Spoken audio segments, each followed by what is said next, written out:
मुरजी पटेल, श्री विश्वजित कदम या सन्माननीय सदस्यांनी या ठिकाणी आपली मतं व्यक्त केली, काही सूचना देखील दिल्या, काही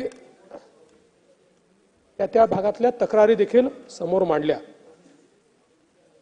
खरं म्हणजे भास्करराव, तुम्ही अंतिम आठवड्याचं जे काही भाषण करायचं होतं ते आजच करून टाकलं, त्यामुळे आता अंतिम आठवड्यामध्ये कायदा सुव्यवस्था तुम्हाला घेताच येणार नाही, कारण नाही त्याचं उत्तरही मी आज सगळं देऊन टाकणार आहे, त्यामुळे अंतिम आठवड्याकरता कायदा सुव्यवस्थेचं फारसं काही शिल्लक राहणार नाही।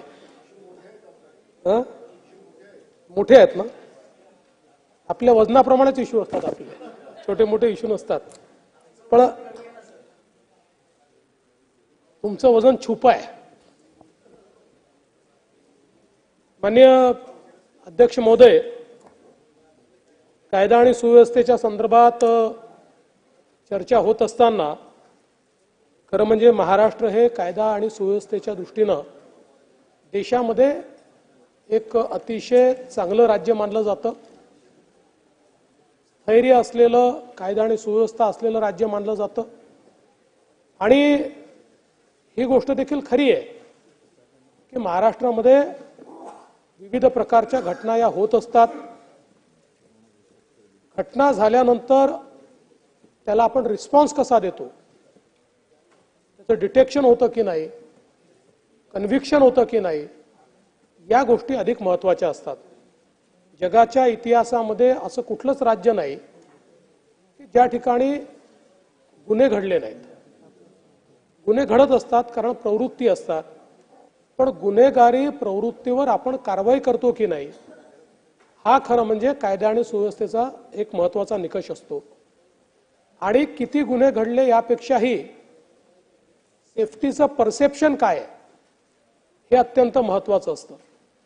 आणि त्या दृष्टीने ही गोष्ट खरी आहे की आपण जर बघितलं तर देशामध्ये महाराष्ट्र एक अतिशय महत्त्वाचं राज्य आहे। आणि देशामध्ये जर आपण तुलना केली तर जसं भास्कररावनी सांगितलं की आपला क्रमांक हा 8वा आहे। देशामध्ये जे काही वेगवेगळ्या प्रकारे महत्त्वाचे जे गुन्हे होतात, ओव्हरऑल गुन्ह्यांमध्ये महाराष्ट्राचा क्रमांक 8वा आहे। दिल्ली, केरळ, हरियाणा, तेलंगणा, मध्य प्रदेश, ओडिशा, आंध्र प्रदेश ही सगळी जी महत्त्वाची राज्य ही क्राईममध्ये आपल्यापेक्षा पुढे आहेत। आणि आपण जर शहरांचा विचार केला तर पहिल्या 5 मध्ये महाराष्ट्रातलं एकही शहर नाही। पहिल्या 10 मध्ये 7व्या क्रमांकावर आपल्याला नागपूर दिसतं, पण ते याकरता दिसतं की 2016 साली नागपूरमध्ये आपण नागपूर ग्रामीणचे जवळपास 25% भाग हा सामील केला, पण NCRBच्या डेटामध्ये त्याची लोकसंख्या ते पकडत नाहीत। त्यांचं म्हणणं असतं की सेन्ससची लोकसंख्याच आम्ही पकडू, आणि म्हणून गुन्हे वाढतात, पण लोकसंख्या मात्र आपण सेन्ससचीच पकडतो, म्हणजे 2011ची पकडतो। आणि म्हणून जर आपण 2011च्या सेन्ससमधलेच या भागातली लोकसंख्या पकडली तर नागपूर शहर हे 22व्या 24व्या नंबरवर जातं। त्यामुळे तसा विचार केला तर पहिल्या 10 मध्ये आपलं कुठलंही आपला शहर नाही। मुंबईसारखी मेट्रोपोलिस ही देखील 15व्या क्रमांकावर आहे, पुण्यासारखी मेट्रोपोलिस 18व्या क्रमांकावर आहे।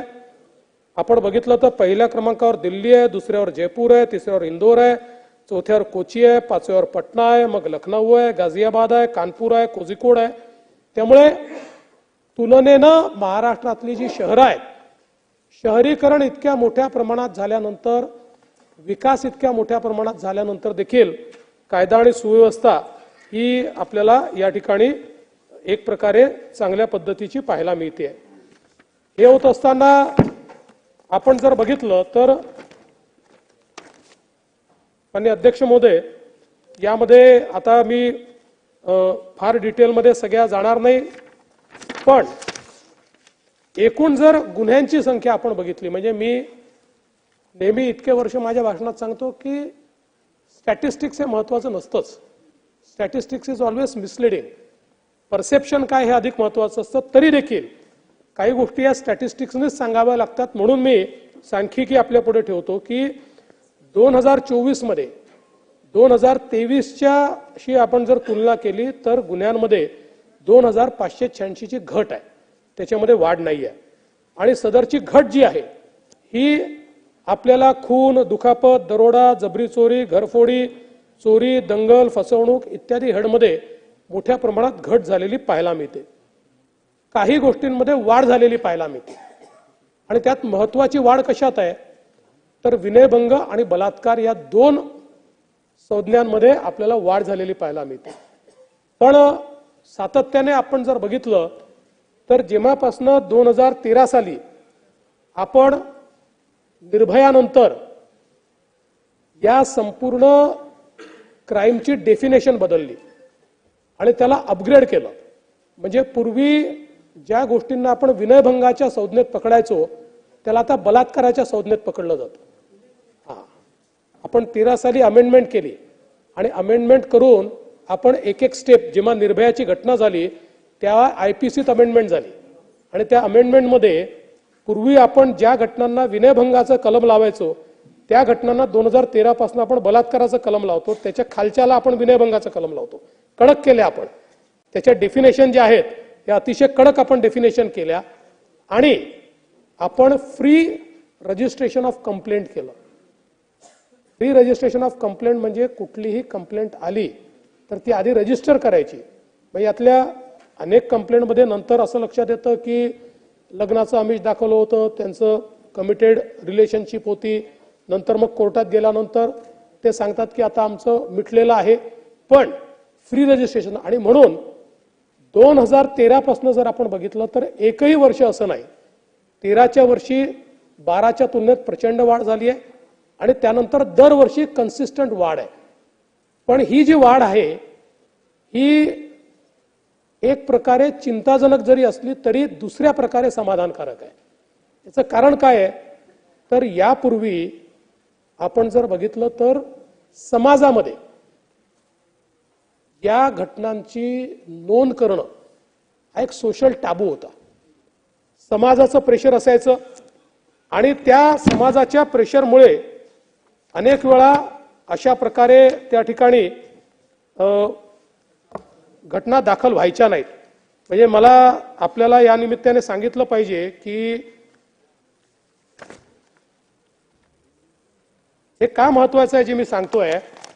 आपण जर महिलांवरचे अत्याचार या संज्ञेत बघितलं तर बलात्कारामध्ये आरोपीचं जे वर्गीकरण आहे त्याच्यामध्ये ओळखीच्या आरोपींचं वर्गीकरण किती तर 21 साली ते 98.77% आहे, 22 साली ते 99% आहे, 23 साली ते 99.40% आहे, 24 साली ते 99.58% आहे.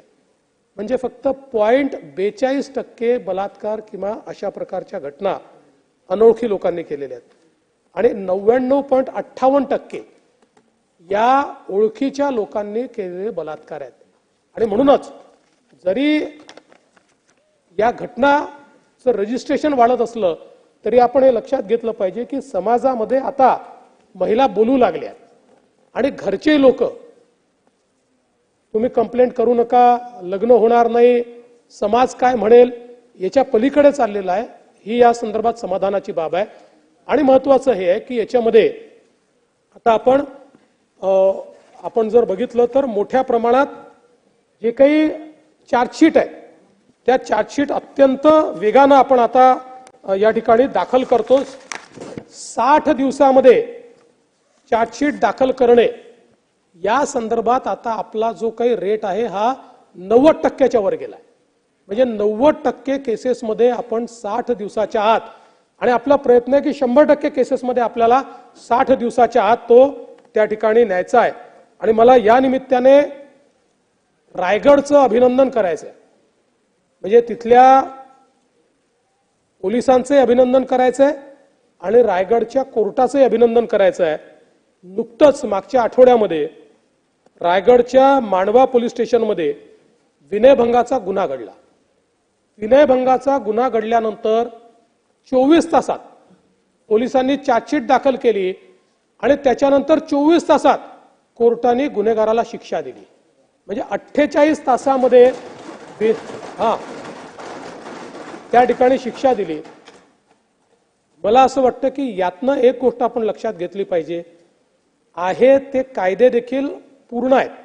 विशेषतः BNS सारखा जो नवीन कायदा भारतीय न्याय संहिता आलेला आहे, या कायद्याने अशा प्रकारच्या घटनांमध्ये गतिशीलता आणण्याकरता आणि रेट ऑफ कन्व्हिक्शन वाढवण्याकरता प्रचंड मोठी व्यवस्था उभी केलेली आहे.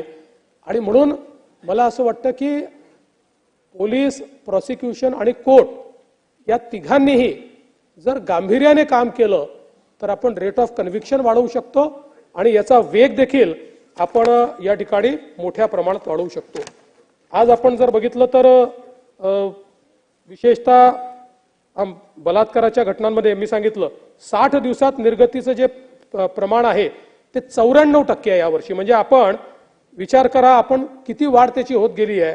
तर आपण समजा 2020 साली 45% आपले प्रकरण हे 60 दिवसामध्ये आपण त्याची निर्गती करायचो आणि त्याची चार्जशीट दाखल व्हायची. ते आता 2024 साली 94% आपण पोहोचलो आहोत. पुढच्या वर्षी म्हणजे 2025 साली 99% आपण पोहोचू. क्वचितच एखादं प्रकरण असं राहील की ज्याच्यामध्ये काही गॅप्स असल्यामुळे आपल्याला त्या ठिकाणी ते करता येणार नाही.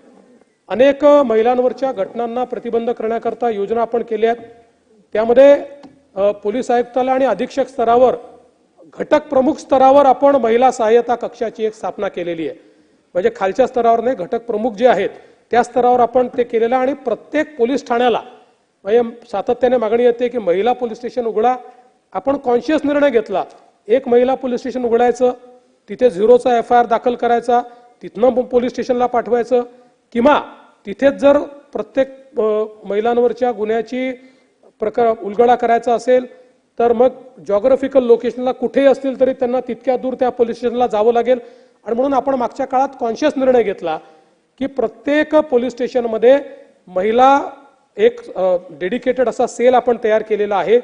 आणि कुठल्याही क्षणी महिला जर एखादी तक्रार नोंदवायला गेली तर महिला अधिकाऱ्यांनीच ती तक्रार नोंदवून घेतली पाहिजे, अशा प्रकारचा आपण निर्णय केलाय. तशा प्रकारची व्यवस्था ही आपण केलेली आहे.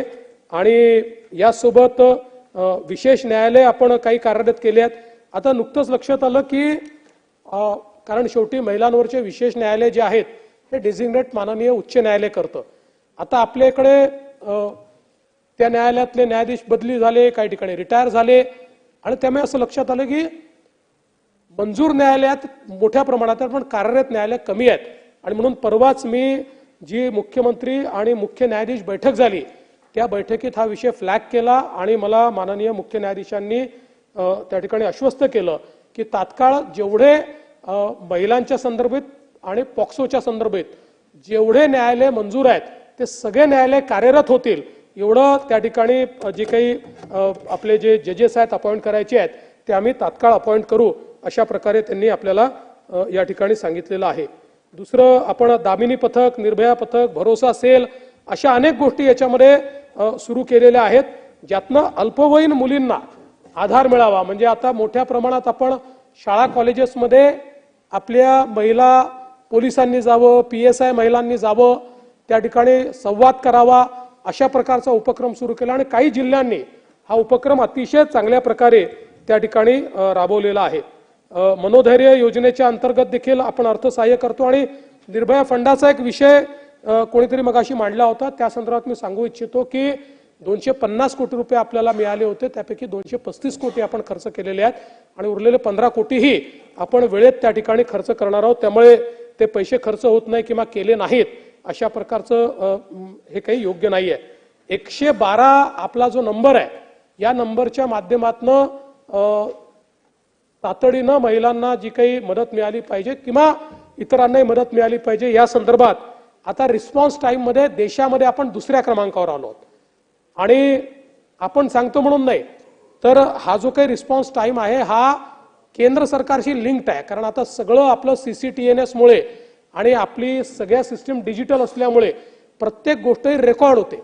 त्याच्यामुळे किती वेळात आपण पोहोचलो या संदर्भातला सगळा रेकॉर्ड त्या ठिकाणी येतो. कॉल आल्यानंतर किती वेळात पोलीस पोहोचतात याच्यामध्ये तेलंगणा पहिल्या क्रमांकावर, आपण दुसऱ्या क्रमांकावर. पण आपण हे ठरवलंय की कुठल्याही परिस्थितीत यावर्षी आपण तेलंगणाचा टायमिंग मॅच करायचा आणि पुढच्या वर्षी तेलंगणापेक्षाही क्विक रिस्पॉन्स आपण करायचा.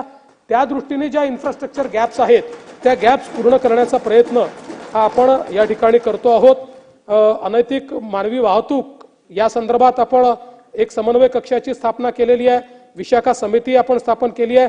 पीडित महिलांच्या सहायतेसाठी 124 समुपदेशन कक्ष आपण तयार केलेले आहेत आणि जनजागृती प्रबोधन या सर्व गोष्टींकरता मोठ्या प्रमाणात आपण त्या ठिकाणी प्रयत्न करतो.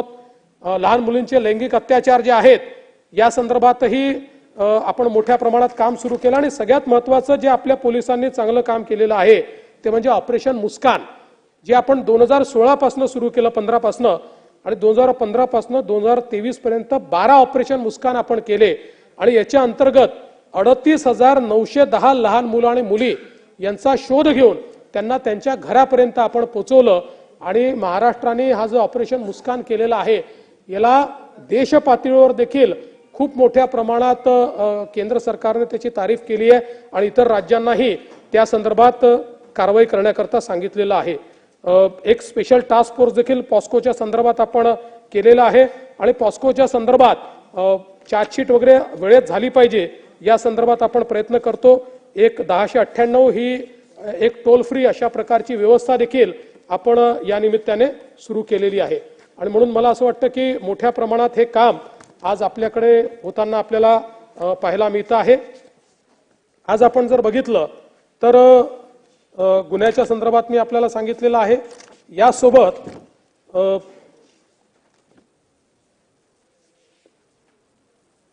रेट ऑफ कन्व्हिक्शन, दोषसिद्धीचा दर, हा देखील एक महत्त्वाचा निकष आहे. कारण आपल्याला माहिती आहे की गुन्हेगारांवर आपण वचक तेव्हाच बसवू शकतो जेव्हा गुन्हेगाराला माहिती असेल की मी गुन्हा केला तर मी सुटून जाणार नाही, मला त्या ठिकाणी शिक्षा होऊ शकते. मला आपल्या निश्चित लक्षात आणून द्यायचं आहे की 2008, 2009, 2010, 2011, 2012 या 5 वर्षाचा आपण रेट ऑफ कन्व्हिक्शन महाराष्ट्राचा पाहिला तर तो 9% ॲव्हरेज, 9%. म्हणजे 100 गुन्हेगारांपैकी 91 सुटत होते आणि केवळ 9 गुन्हेगार त्या ठिकाणी पकडले जात होते किंवा त्यांना शिक्षा होत होते. 2014 साली आपण त्या ठिकाणी 14 GR काढले आणि त्याचं इम्प्लिमेंटेशन सुरू केलं आणि त्यानंतर 2015 पासून तो वाढणं सुरू झालं. 2015ला तो 33% झाला, मग 34% झाला. आज मला सांगताना आनंद वाटतो की 2024चा आपला रेट ऑफ कन्व्हिक्शन हा 50% पर्यंत पोहोचलेला आहे. म्हणजे ॲव्हरेज 9% वरनं आपण 50% वर पोहोचलो आहोत. जे गुन्हेगार आपण पकडतो त्यापैकी 50% लोकांना शिक्षा होते. पण हेही अजून समाधानकारक नाही आहे. आपल्याला किमान 75% पर्यंत पोहोचावं लागेल. याकरता आता आपण BNS कायद्याने जी आपल्याला व्यवस्था दिलेली आहे त्याच्या अंतर्गत मोठ्या प्रमाणात फॉरेन्सिक नेटवर्क आपण त्या ठिकाणी सुरू करतो. न्याय सहाय्यक वैज्ञानिक प्रयोगशाळा आणि उत्कृष्टता केंद्र हे आपण त्या ठिकाणी तयार केलेलं आहे. ऑटोमेटेड प्रोजेक्ट त्याचा तयार केलेला आहे. मोबाईल फॉरेन्सिक व्हॅन आपण तयार केलेले आहेत. जुनी लाखोची पेंडन्सी आपण त्या ठिकाणी पूर्णपणे बाहेर काढतो आहोत. आणि या सगळ्या व्यवस्थेमध्ये आता याच्या पुढे जेवढे गंभीर घटना आहेत या घटनांमध्ये फॉरेन्सिक आणि टेक्निकल एव्हिडन्स हा फॉरेन्सिक व्हॅन त्या ठिकाणी जाऊनच जमा करेल अशा प्रकारचा निर्णय आपण घेतलेला आहे. फॉरेन्सिक एनालिस्ट आपण त्याकरता केलेले आहेत. आणि यासोबत आता जे सगळे पुरावे आहेत हे ब्लॉकचेन पद्धतीनं ते पुरावे त्या ठिकाणी आपण जमा करणार आहोत. आपल्याला कल्पना आहे की पूर्वी आपण नेहमी ऐकायचो की चाकू वेगळा बदलून टाकला आणि मग माणसाला मारलेल्या चाकूच्या ऐवजी कुत्र्याला मारलेला चाकू दिला आणि मग तो सुटून गेला. आता ही सगळी पद्धती ब्लॉकचेन मध्ये जात असल्यामुळे कोणालाही एव्हिडन्स टॅम्पर करण्याची त्या ठिकाणी संधीच मिळणार नाही अशा प्रकारची व्यवस्था आपण केलेली आहे. आणि या सगळ्याकरता सगळ्याचं चित्रीकरण करण्यात येणार आहे. अनेक वेळा आपण पाहतो की आपले जे काही पंच असतात ते नंतर असं निघतं की पंचाला पोलिसांनी पोलीस स्टेशनमध्ये आणूनच त्या ठिकाणी त्याच्याकडनं बयान घेतलेलं आहे आणि मग तो पंच होस्टाईल होतो. आता सगळ्या पोलिसांना आपण टॅब देतो आणि टॅब जोपर्यंत मिळत नाही तोपर्यंत ते मोबाईलवर करणार आहेत. सगळं घटनास्थळावरचं काम, पंचनामा याचं चित्रीकरण आता होणार आहे. त्यामुळे तो तिथे उपस्थित आहे की नाही, त्या ठिकाणी ती गोष्ट आहे की नाही, या सगळ्या गोष्टीचं चित्रीकरण आपण त्या ठिकाणी करतो आहोत. आणि म्हणून मोठ्या प्रमाणात हा कन्व्हिक्शनचा रेट वाढवण्याच्या दृष्टीनं आपलं जे काही प्रयत्न आहेत ते प्रयत्न चाललेले आहेत. आणि त्यातून मला विश्वास आहे की की आपण चांगल्या प्रकारचं हे जे 50% आता पोहोचलेलो आहोत ते आपण वाढवत तिथे पलीकडे आपण चांगल्या प्रकारे नेऊ। सायबरच्या संदर्भात देखील खरं म्हणजे मला या ठिकाणी सांगितलं पाहिजे की आता आपण सायबरच्या संदर्भात आपण 51 सायबर लॅब आपल्या तयार केलेल्या आहेत आणि आपलं महासायबर नावाचं जे एक अतिशय महत्त्वाचं हेडक्वार्टर हे आता नवी मुंबईमध्ये तयार झालेलं आहे आणि देशाच्या पातळीवरचं सर्वात आधुनिक अशा प्रकारचं सायबर हेडक्वार्टर हे आता महाराष्ट्रामध्ये झालेलं आहे। परवाच्या मंत्रिमंडळाच्या बैठकीत आम्ही त्याला कॉर्पोरेशनमध्ये रूपांतरित केलं कारण 3 राज्यांनी आपल्याला आपल्या सायबर एक्सलन्स सेंटर जे आहे याला त्यांच्या राज्याचं काम दिलेलं आहे की आमच्या राज्यामध्ये येऊन अशा प्रकारचं सायबर सेंटर तुम्ही तयार करा आणि 2 देशांनी आपल्याला आता एक्सप्रेशन ऑफ इंटरेस्ट दिलेला आहे की अशा प्रकारचं सायबर सेंटर हे आमच्या देशामध्ये आपल्याला तयार करायचं आहे। म्हणून आपल्याकरता तर हे सायबर सेंटर काम करेलच पण आपला प्रयत्न असा आहे की कॉर्पोरेशन तयार करून त्यातनं कमर्शियली देखील आपण अशा प्रकारचे सायबर सेंटर तर तयार करूच पण त्यासोबत देशभरामध्ये किंवा राज्यातल्या कुठल्याही बँकेमध्ये कुठल्याही इन्स्टॉलेशनमध्ये कुठल्याही इंडस्ट्रीमध्ये कुठल्याही फॅक्टरीमध्ये त्या ठिकाणी सायबरशी संबंधित ऑडिट हे करण्याची कॅपेबिलिटी आपल्याकडे आज देशातले जे सगळे मोठे टूल्स आहेत हे सगळे लायसन्स टूल आपल्याकडे आहेत। तसं मॅनपॉवर आपण त्या ठिकाणी सगळं घेतलेलं आहे आणि म्हणून एक आता आपल्याला केंद्र सरकारने 1045 हा नंबर देखील आता अलॉट केलेला आहे। आतापर्यंत गेले 6 महिने आपण प्रायोगिक स्तरावर हे चालवत होतो, आता गोलेव आपण ते केलेलं आहे आणि मला सांगितलं पाहिजे की येत्या काळामध्ये आपली कॅपेबिलिटी असेल की एखादा सायबर गुन्हा घडल्यानंतर 24 तासामध्ये आपण किमान तो उघडकीस आणू शकू आणि जर गोल्डन अवर मध्ये आपल्याला त्याची माहिती मिळाली तर तो सगळा पैसा देखील आपण थांबवू शकू अशा प्रकारची कॅपेबिलिटी आपण केली आहे। कारण या आपल्या सायबर प्लॅटफॉर्मशी सगळ्या बँक सगळ्या एनबीएफसी सगळे सोशल मीडिया जे काही तुमचे प्लॅटफॉर्म्स आहेत या सगळ्यांना आपण त्याच्याशी इंटिग्रेट केलेलं आहे आणि म्हणून एक फार मोठी कॅपेबिलिटी सायबरच्या क्षेत्रात आपण तयार केली आहे। आपल्याला कल्पना आहे की आज सगळ्यात जास्त आपल्याला सायबर गुन्ह्यांचा सामना करावा लागतोय आणि हजारो कोटी रुपये हे लोकांचे जात आहेत आणि उशिरा कंप्लेंट्स आल्यामुळे गुन्हा जरी उघडकीस आला तरी 10 राज्य 10 देश परिवर्तित करून कुठल्या तरी अशा देशाच्या खात्यामध्ये पैसे जातात की ज्या देशाशी आपला कुठलाही करार नाही आणि त्यामुळे ते पैसे आणणं आपल्याला अतिशय कठीण जातं आणि म्हणून गोल्डन अवर मध्ये हे काम करण्याच्या दृष्टीने खूप मोठ्या प्रमाणात आपण त्या ठिकाणी आपण काम करतोय। आता 2024 मध्ये याचाच उपयोग करून नाही करावं लागतं। आता आपण जी प्लॅटफॉर्म आपण तयार केलेला आहे बँकांनी जर सपोर्ट केला नाही आता फॉर्च्युनेटली सुप्रीम कोर्टाने तर असाही निर्णय दिला आहे की जेव्हा फ्रॉड होतो आणि त्या फ्रॉडमध्ये जर बँकांची चूक असेल तर आता बँकांनी पैसे भरून द्यायचे। आता सुप्रीम कोर्टाचा निर्णय आलेला आहे। आतापर्यंत बँका तयार नसायच्या पण आता बँकांनी ते पैसे भरून द्यायचे आहेत। त्यामुळे आता बँका ज्या आहेत अशा याच्यात आता म्हणजे आता मी आपल्याला सांगतो की 2024 साली जवळपास 440 कोटी रुपये हे आपण या फ्रॉड्समध्ये थांबवले बँकांमध्ये गोठवले आणि त्या लोकांचे ते पैसे जे आहेत ते आपण परत केले आणि त्यासोबत एक ऑपरेशन ब्लॅकफेस आपण सुरू केलेला आहे ज्याच्या अंतर्गत लहान मुलांचे अश्लील व्हिडिओ असतील पोर्नोग्राफिक व्हिडिओज असतील हे सोशल मीडियावर शोधून काढायचे आणि ते सोशल मीडियावरनं त्या ठिकाणी काढून टाकायचे। यापूर्वी आपल्याला अशा प्रकारच्या गोष्टींकरता केंद्र सरकारकडे जावं लागायचं, त्यांना विनंती करावी लागायची।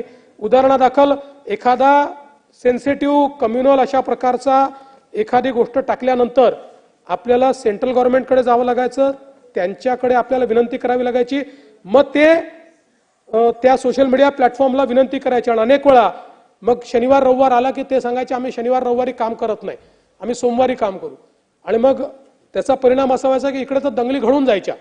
आता ही कॅपेबिलिटी आपल्याकडे तयार झाली आहे। त्याच्यामुळे आता अशा प्रकारच्या सोशल मीडिया प्लॅटफॉर्मला तात्काळ त्या क्षणी आपण सांगू शकतो। अर्थात प्रत्येक वेळी ते रिस्पॉन्ड करतात असं नाही कारण ते आपल्या ज्युरिस्डिक्शनच्या बाहेर आहेत, ते परदेशात बसलेले आहेत, पण बहुतांश वेळी ते आपल्याला त्या ठिकाणी रिस्पॉन्ड करतात, काही वेळी करत देखील नाहीत। ही देखील एक चिंतेची बाब आहे जी केंद्र सरकार करता देखील चिंतेची बाब आहे, पण त्या संदर्भातलं काम जे आहे ते निश्चितपणे मोठ्या प्रमाणात हे चाललेलं आहे। नार्कोटिक्सच्या संदर्भात खरं म्हणजे मी विश्वजितजी ज्यावेळेस राज्यपालांचं रिप्लाय म्हणजे अभिभाषणाला मी रिप्लाय दिला त्यावेळी त्याच्यावर अतिशय सविस्तर मी बोललेलो आहे. पण एवढंच सांगतो की त्या संदर्भात आता आपल्याला दिसतंय की खूप मोठ्या प्रमाणात कारवाई आपण सुरू केलेली आहे. आपण जसं सांगितलं की या ज्या फॅक्टरीत आता कुठेही बंद केमिकल फॅक्टरी असेल तर तिथे आपली व्हिजिट होते. MIDC ला आपण अलर्ट केलेला आहे. बंद केमिकल फॅक्टरी ही पोटेन्शियल ड्रग तयार करण्याची फॅक्टरी बनू शकते अशा प्रकारचं हे असल्यामुळे MSAB आपल्या MIDC कडनं तशा प्रकारचे आपण कुठे कुठे बंद फॅक्टरी आहेत त्याचं इन्स्पेक्शन आपण सुरू केलेलं आहे आणि मोठ्या प्रमाणात हे काम चाललेलं आहे. पण ही गोष्ट देखील खरी आहे की यात अधिक जाणीव जागृती करण्याची आवश्यकता आहे. कारण कमी क्वांटिटी असते आणि त्यात जास्त पैसा असतो त्यामुळे ती पकडणं देखील अनेक वेळा कठीण जातं आणि म्हणून या संदर्भात खूप मोठ्या प्रमाणात आपण एक कारवाई हातामध्ये घेतली आहे. आणि जसं मी त्या दिवशी सांगितलं की आपण हा निर्णय देखील या निमित्ताने केलेला आहे की कोणीही पोलीस हा जर NDPS शी संबंधित गुन्ह्यामध्ये पोलीस जर आढळला तर त्याला त्या ठिकाणी बडतर्फच करायचं, त्याला कुठल्याही परिस्थितीमध्ये सस्पेंड करायचं नाही. हा निर्णय देखील आपण केलेला आहे. आणि हे देखील मला सांगितलं पाहिजे की पहिल्यांदा राज्यामध्ये आपण प्रत्येक युनिट करता सेपरेट अँटी नार्कोटिक्स फोर्स आता तयार केला. त्याचे नवीन आपण जागा तयार केल्या म्हणजे नुसतं असलेल्या फोर्समधनं कार्व आउट नाही केला, त्याच्या जागा तयार केला, त्याची हायरार्की तयार केली आणि प्रत्येक युनिटला त्या संदर्भातली कॅपेबिलिटी आता आपण तयार करून दिलेली आहे. जेणेकरून पूर्वी मोठ्या युनिटमध्ये कमिशनरेटमध्ये अँटी नार्कोटिक सेल असायचा पण तो खाली नव्हता. तो आता प्रत्येक पोलीस स्टेशन पर्यंत हा अँटी नार्कोटिक सेल हा आता आपण तयार करतो आहोत. जेणेकरून नाही त्याच्यावरही आपलं पूर्णपणे हो हो हो प्रॉब्लेम एकच सांगतो की नाही त्याच्यातला प्रॉब्लेम एवढाच आहे की या ज्या गोष्टी खाली बसून मोहित बोलणं ज्या गोष्टी याच्यामध्ये वापरल्या जातात त्या साध्या लायसन्सवर इम्पोर्ट कराव्याच लागत नाही, साध्या लायसन्सवर प्रोक्युअर करावे लागतात. त्यामुळे आता जसं आपण काही निर्णय केले आणि ते बऱ्यापैकी करतोय की कोडीन आपल्याला माहिती आहे कफ सिरप जे आहे याच्यामध्ये कोडीन असतं. आता मध्यंतरीच्या काळामध्ये कोडीनच्या बाटल्या घ्यायच्या कफ सिरपच्या आणि त्याचा नशा करायचा. आता नियम आपण केला आणि फार्मसीवाल्यांनी खूप आपल्याला त्याच्यामध्ये मदत केली. आता त्यांना आपण CCTV लावायला लावले आहेत आणि कोडीनच्या संदर्भात आपण त्यांना प्रिस्क्रिप्शन शिवाय कोडीन द्यायचं नाही आणि कुठल्या प्रिस्क्रिप्शनवर दिलं याचा रेकॉर्ड ठेवायला सांगितलेला आहे.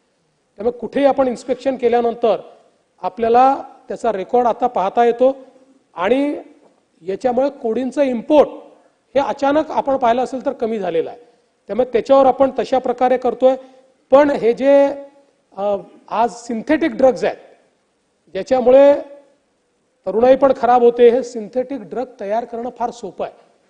म्हणजे कढाईमध्ये रस टाकून जसं आपण तयार करतो तशा प्रकारे ड्रग्ज तयार होत आहेत आणि म्हणून ही आपल्याकरता चिंतेची बाब आहे.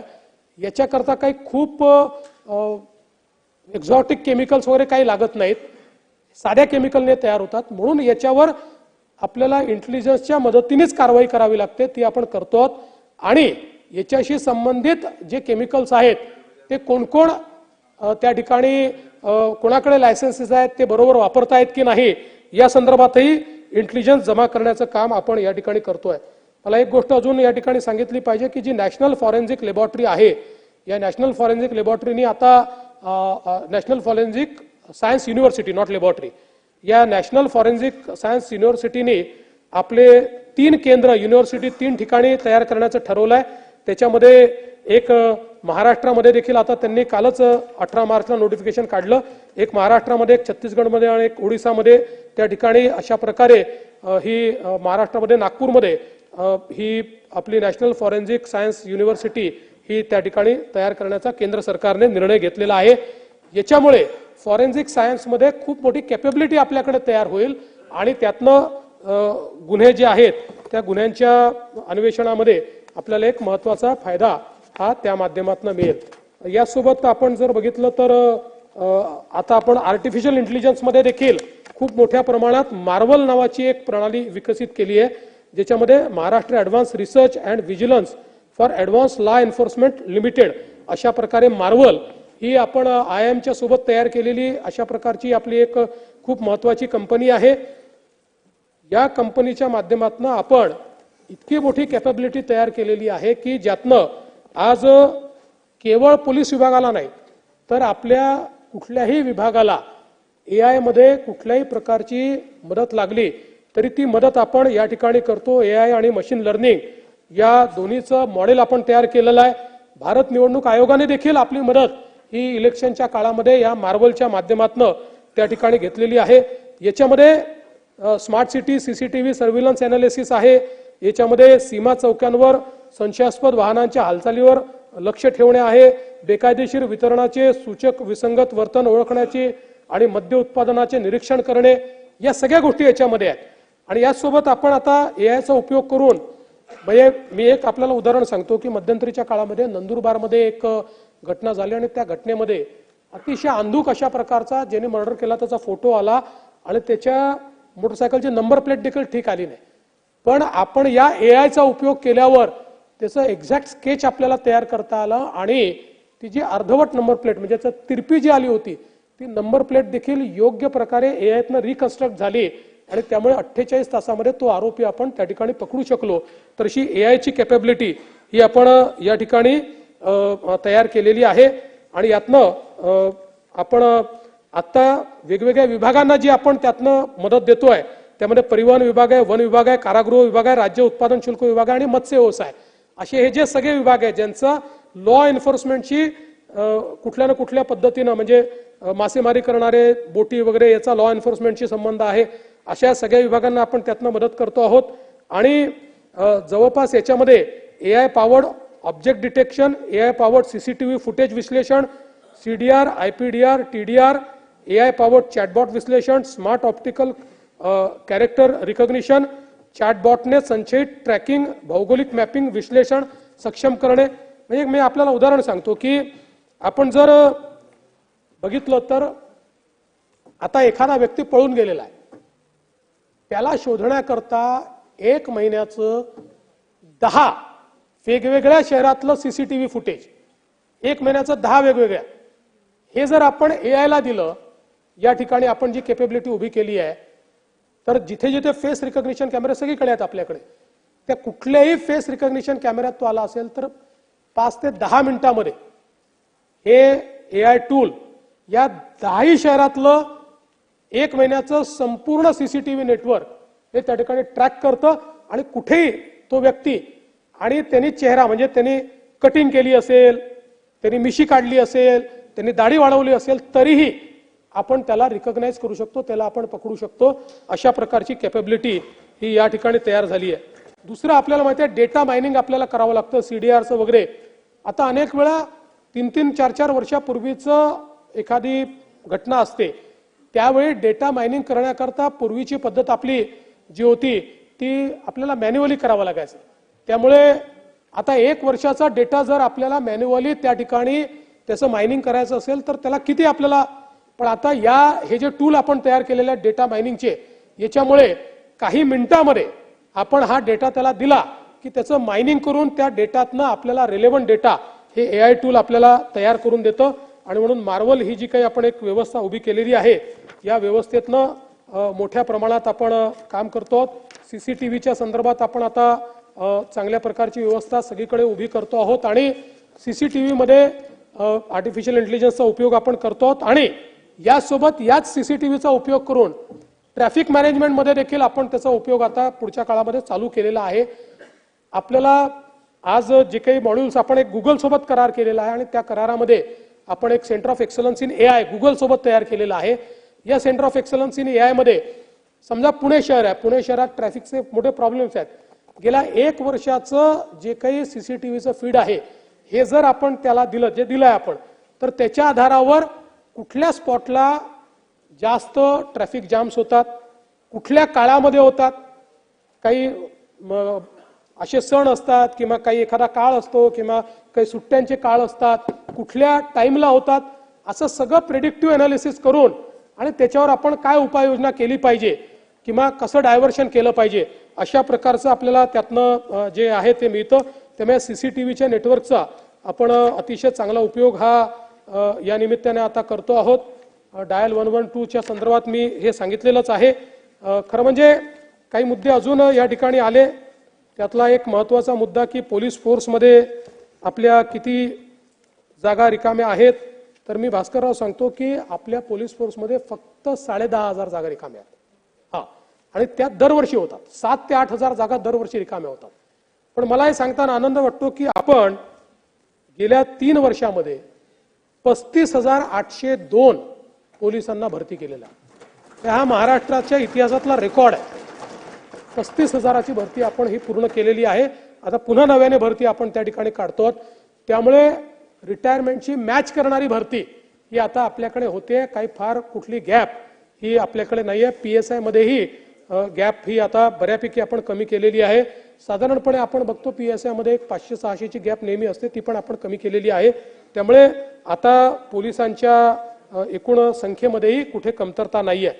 मी एकूणच या मागण्यांच्या निमित्ताने अनेक मुद्दे अनेकांनी उपस्थित केलेले आहेत. सगळ्या मुद्द्यांना काही आपल्याला त्या ठिकाणी उत्तर देता येणार नाही, पण एवढंच आश्वस्त करू इच्छितो की आणि घोसाळकरांच्या संदर्भातली चौकशी जवळपास पूर्ण करून त्याचं आपण जे आरोपपत्र आहे तेही दाखल केलेलं आहे. आणि त्याच्यामध्ये जो संबंधित व्यक्ती आहे त्यांनीच ते केल्याचे सगळे पुरावे, म्हणजे ज्याने तो फेसबुक लाईव्ह केला त्याचे सगळे पुरावे आपल्याला मिळालेले आहेत.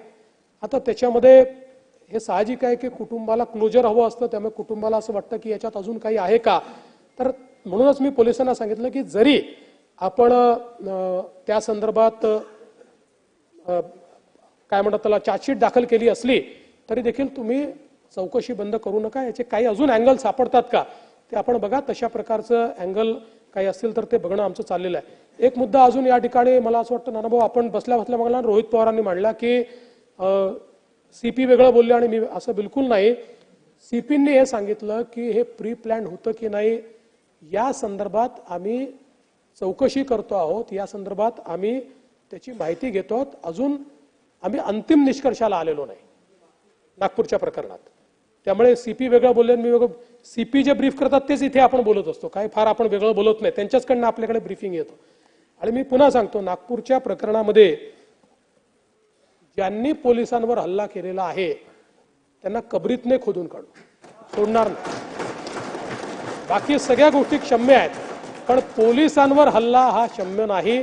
त्यामुळे त्यांच्यावर जी स्ट्रिक्टेस्ट कारवाई आहे ती कारवाई करून विविक्षित वेळेमध्ये त्यांच्यावर ही सगळी कारवाई केली जाईल.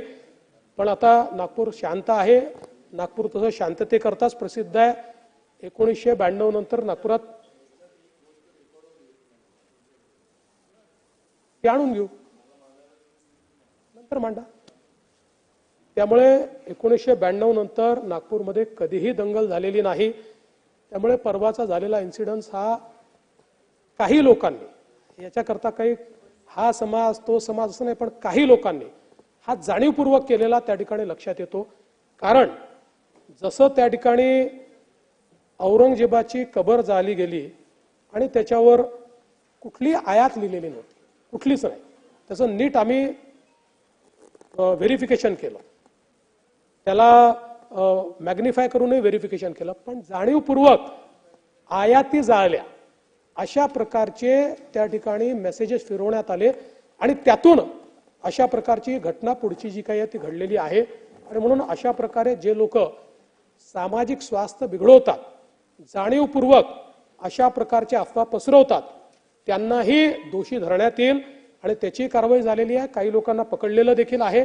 त्यामुळे या संदर्भात कुठल्याही परिस्थितीमध्ये अतिशय कडक कारवाई ही केल्याशिवाय आम्ही थांबणार नाही.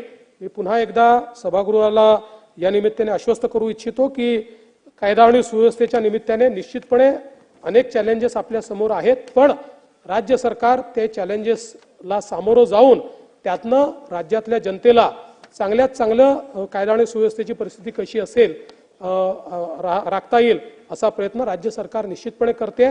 म्हणूनच अध्यक्ष महोदय, गृह विभागाशी संबंधित सन 2025-26 या आर्थिक वर्षासाठी पोलीस व तुरुंग या विभागासाठी मागणी क्रमांक B1 ते B11 या खालील 36,614 कोटी 68 लाख आणि 9,000 इतक्या रकमेच्या अर्थसंकल्पीय मागण्या सभागृहात सादर करण्यात येत आहेत. त्या सभागृहाने मान्य कराव्यात अशी सभागृहाला विनंती करतो.